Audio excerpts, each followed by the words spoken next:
Statsministeren siger i dagens kronik i Jyllandsposten og Socialren, at ingen dansk regering kan sætte sig ud over grundloven, heller ikke i den gode viljes tjeneste. Naturligvis, men manøvremulighederne er altså meget store, når den politiske vilje er der.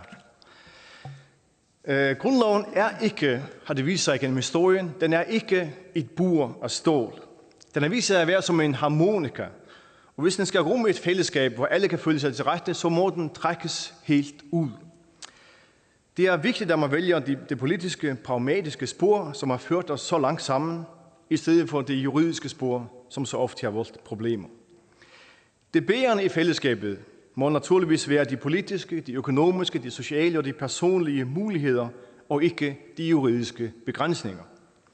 Og derfor vil jeg også kvittere for det samarbejde, jeg har haft med regeringen om at fjerne grænsehindringer i rigsfællesskabet.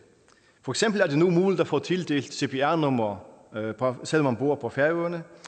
Og færinger i Danmark, som de sidste år har haft værre adgang til visse sociale ydelser end andre danske statsborgere, bliver nu ligestillede.